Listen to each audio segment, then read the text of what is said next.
All right, let's bring in economist Diana Furchtgott-Roth from the Manhattan Institute. Welcome to the swamp, Diana, as he just said. And it is a swamp. Great to be with you. It's a swamp. It is a swamp, especially out there right now.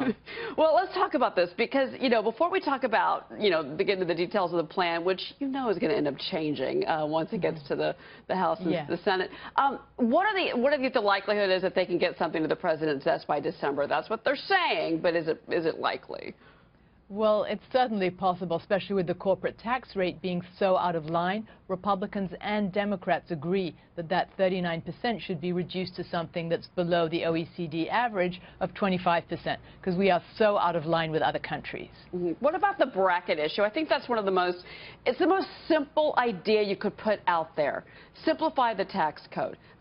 Go down to 3 brackets, more continuity for what you pay, the changes with the state taxes in particular. I mean, all of that seems like basic, simple ideas, but it never seems to pass every time we have this debate, no matter who the president is. Why is that?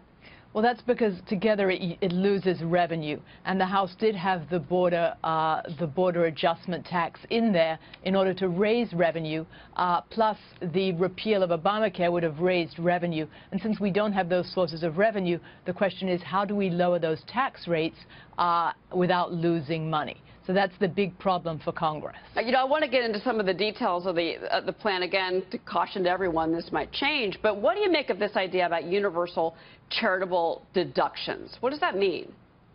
Well, what that means is, or what they're talking about, is that middle-class Americans who take the standard deduction would be able to itemize their charitable contributions, so their taxes would go down, which is great for charities and it's great for those individuals, but that does cost revenue, and so that means that they might not be able to lower the top tax rates and the corporate tax rate as much as they want to do. And it's lowering that top tax rate and the corporate tax rate that are going to get us to that 3% growth level. And also the tax foundation is, again, to that point about charitable deductions and making them universal, $59 billion, the tax foundation put that number out there, that's definitely not revenue neutral.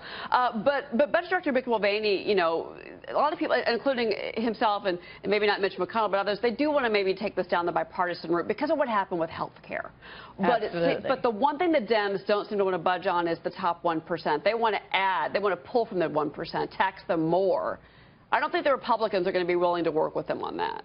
Well, the top 1% already pay 39% of all federal individual income taxes. Exactly. So if anything, they are overtaxed right now, and also small businesses pay that rate, and it gives a lot of economic growth by lowering that top rate. There are more businesses formed, more investment, and that means that more people have jobs. So this is really beneficial to everybody. But when it gets politicized, the benefits start to fall to the wayside. And I think that's the frustration with the American people right now on this issue. Diana, it was good to have you here. Thank you so much. Great to be with you.